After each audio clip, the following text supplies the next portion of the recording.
Hey guys, sorry that I've missed y'all the last 2 weeks. I'm gonna try my best to put this in video form and then I'm gonna send pictures.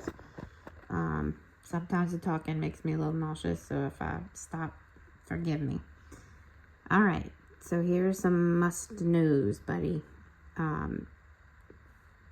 We're talking about prime numbers and composite numbers. I felt like your study guide was a little out of order for which flows best the way that you learn, so I'm gonna possibly move around a little bit with you.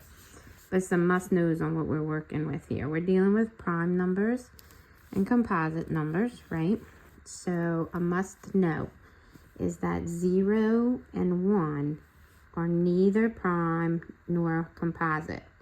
They'll probably be on a question on the test that'll ask you circle the group of numbers that are prime, and 1 will be thrown in with a bunch of other prime numbers. Remember that must know. 0 and 1 are neither prime or composite. All right, so what's a prime number? A prime number is a number that can only be multiplied by itself and 1. Well, if it can only be multiplied by itself and 1, then it can only be divided by 1. So, no other two numbers can equal up to a prime number when they're multiplied, okay? So basically, if a number can be multiplied by two numbers and one of those numbers is not 1, then it's not going to be prime. If it can only be multiplied by itself and 1, it's prime. Let's look at an example. 2 times 1 is 2. Nothing else equals 2. Nothing. No other factors put together equal 2. So it is prime. 3 times 1, 3. Nothing else can equal 3. So it's prime. 5 times 1, 5. Nothing else. 2 times 2 is 4. 2 times 3 is 6. It skips over 5. So nothing else can equal 5. So it's prime. And the same with 7 and many other bigger numbers, right? So that's our focus. Now, we learned the divisibility rules the last time you and I met. And those are huge to know with everything that you're doing on this test tomorrow, okay? So go back and study those and get to know them really good and get comfortable with them, okay? So I wrote a little note there. Above are all prime numbers because they cannot be multiplied by anything else except what? Themselves and 1. Themselves and 1. Themselves and 1. Okay, here are a couple facts. 2 is the only even prime number. Every other even number is composite. So all other even numbers are composite because they can all be divided by 2.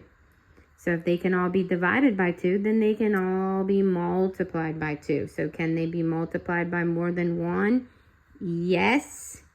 So they would be composite. I'm sorry, this camera's not focusing. So 2 is the only even prime number. All other even numbers are composite. Some really good must-knows and facts that'll help you out a lot. So an example here, 10. 2 times 5 and 1 times 10 both equal 10. Well, since more than the number itself and 1 can equal 10, it's composite. Same with 36. 2 times 18 is 36. 1 times 36 is 36. Okay, 12 times 3 is 36. So 36 has lots of factors that make it multiple by more than just 1. So it's composite. So I'm going to skip real quick over to the definition of a factor. Okay, what is a factor? You keep hearing me say that. We have prime factorization. We have lots of things going on here with factors. So a factor are two numbers when multiplied by each other equal a product or a number, right? 2 and 6 are factors of 12, okay? 2 and 6. It's a fact that 2 times 6 equals 12, right? So 2 and 6 are the factors that make this product equal to 12, okay? That's a factor. I'm going to go back now. So remember, I also told you the other day, even numbers all end in 0, 2, 4, 6, or 8.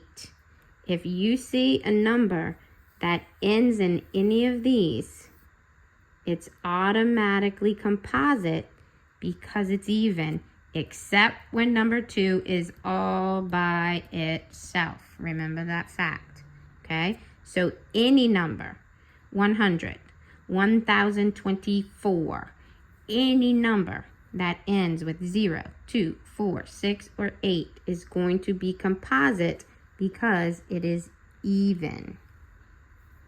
All right, so what's a composite number? We've already kind of addressed it because we were talking about even numbers, right? So it's a positive number that can be made by multiplying 2 smaller numbers that are not 1, okay?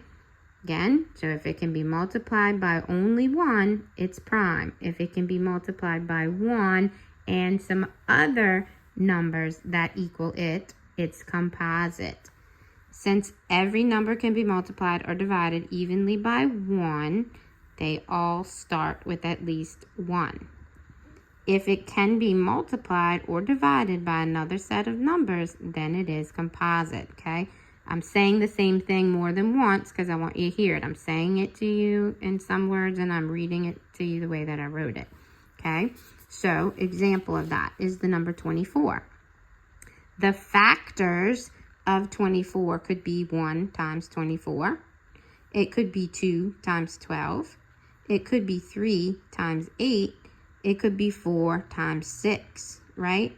Then we could keep going and say, oh, okay, then it could be 6 times 4, 8 times 3, 12 times 2, 24 times 1. But all of these are the factors of 24. And because it's more than just 24 times 1, the number is composite. Okay? More factors go into it than 1 times 24. All right. So next, your paperwork went into prime factorization. All right. So we learned what a prime number was. We learned what a factor was. And now we're going to put the two of them together and do prime factorization. Okay. So when we do prime factorization of a number, we factor it out until we reach all prime numbers at the bottom. So we do what we call that factor tree, right? We start with a number and we make it look like a tree and we work our way down. Well, what are we working to? We're working until we come up with a prime number. And then it has been factored out until we only have prime numbers left. That's all that this big word means. All right, so we're going to go over what was on your review. So the first one was number 28, and I have a lot of notes, you'll see, on the first couple of ones, and then I just start doing them, okay? So I want you to just start trying them on your own as well. All right, we're definitely going to use our divisibility rules during prime factorization. That's one big reason we learn them, okay? So we start with 28. Why do I have 8 underlined? Well, I underline 8 because I know that it's even. If it's even, then I know I can start factoring with the number 2. That gives me somewhere to start, okay? So 2 times 14 is 28. So I circle 2. Why? Because I'm finished. 2 is prime, and I cannot make that number any smaller. So I circle it to mark an end point there.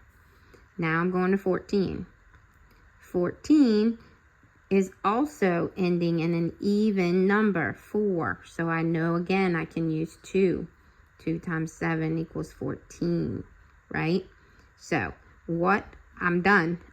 These are all my ending points because 7 is prime as well, right? 7 can only be multiplied by 1 and 7. No other two numbers on this earth, when they're multiplied together, equal 7. So it's prime. So my prime factorization is 2 times 7. Okay, 2 times 2 times 7, which also can be written, if she wants you to, I'm not sure, 2 to the second power, and all that's doing is numbering how many 2's. Hey, I have 2. How many do I have? 2, right? Times 7, right? And I have good explanation here. I'm going to send that over to you. All right, here's a good example where I want to use divisibility rules. Okay, this number ends in a 0, right?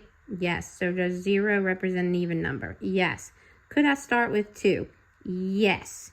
But I also need to understand that if it ends in a 0, it's divisible by both 5 and 10. So that's what I'm going to start with. I'm going to start with dividing by 10. Okay, well, 5 times 10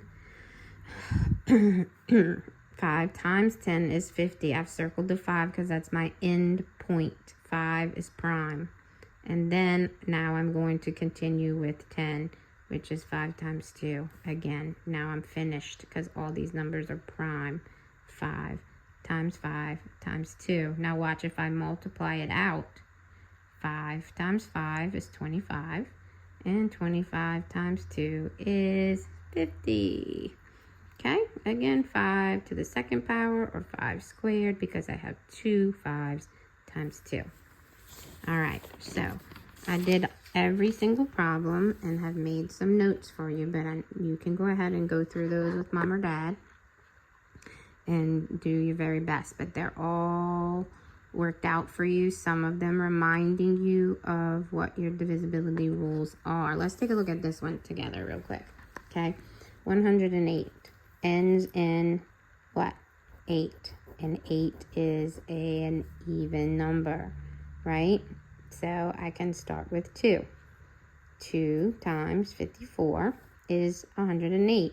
Well, I know that off the top of my head. You don't. So what were you going to do? You're going to come over here and do like I did on some other ones and just say, what is that? Right? You're just going to do long division and get that number. Okay? That's it. Okay? And now we have 54. Now, 4 does end in an even number, and I could go 2 again. But if I use my divisibility rules and add 5 plus 4, right, the last 2 digits are equal to 9, which makes that equal or divisible by other numbers, like 9 and 6, right? Okay, so 54 is equal to 9 times 6, and then from there, I make 9 and 6 smaller until they become prime numbers. Okay? All right, again, I have all of them worked out there. I definitely want to talk about number 10. It's a big number. Who cares? Right? Don't be scared. That's what I wrote. Don't be scared of a big number. It's the same steps over and over, no matter what your number is. Okay? This one ends in 0. So right away, I know I can start with 10 because it ends in 0. So I make 10 times 78, right? Now I have two numbers that are much easier to work with and much less scary than 780, right? And then so 10, of course, is just 2 times 5. 78 is a little bit harder, right? So we got to figure out some divisibility rules, or we can continue with 2 until we get smaller and smaller, okay? And I have some notes over there too that I'm going to send you. All right, give me a second to breathe here. All right, so the next thing you guys had on your review was evaluating powers of 10. And I saw Mama sent me your work and you were trying to actually multiply it out. I'm about to make your life very easy. You're about to be very happy, okay? So what are some facts about evaluating powers of 10? When we multiply, we make numbers bigger, okay? So I am multiplying, right? And evaluating, which means solving, by a power of 10. So I'm going to multiply. That tells me my number is going to get bigger. You got to remember that because in a minute of what I'm going to say. When we multiply by powers of 10, we make our numbers bigger by simply moving the decimal however many times the power of 10 tells us to. Okay, here's a hint. There's never a need, there is no need to actually multiply. We're simply moving a decimal, okay? So your first one was 2.13 times 10 to the 5th power. The little guy here, the little guy, the smallest guy is the power, and he's actually in charge. He's telling us how many times we're gonna move this decimal. Okay, so in this case, the power of 10 is 5. So we're going to move our decimal 5 times to the right because we're making it bigger. Then we annex, I'm going to talk about what that means, your zeros. So watch, we simply do this. I started by writing 2.13. Okay, and all I did was move that decimal. 1, 2, 3, 4, 5, and I put my decimal right here. Okay, annexing the zeros simply means everywhere I just made an empty hole gets a 0. That's called annexing your zeros. Okay, so then that's my number. 1, 2, 3, comma, and I have 213,000. So 2.13 times 10 to the 5th power is 213,000. So we have the same thing with the next one, right? 52.4 times 10 to the 4th power. I start at my decimal, and my little guy tells me to move my decimal 4 times. 1, 2, 3, 4. I put my decimal, and I annex my zeros, and my new number is 524,000. That's it with powers. So much simpler than the work that you were trying to do earlier. All right, now see your paper I felt like was a little cuckoo and backwards because now we're on prime and composite, which we've already gone over all that notes. So it says see notes.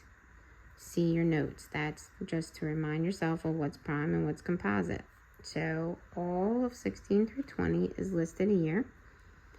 They all end up being composite. None of them are prime. Okay, we have some odd numbers, and a lot of the times we think right away if they're odd, they're prime. That's not true. You have to use your divisibility rules to help you figure that out as well. 26, 30, 48, all even. They end in 2, 4, 0, 2, 4, 6, or 8. So I can mark those composite right away and then come back and tell my reasons why. Okay, 57 is going to be composite. Use your divisibility rules. If I add 5 plus 7, I get 12, which is divisible by 3 and 4.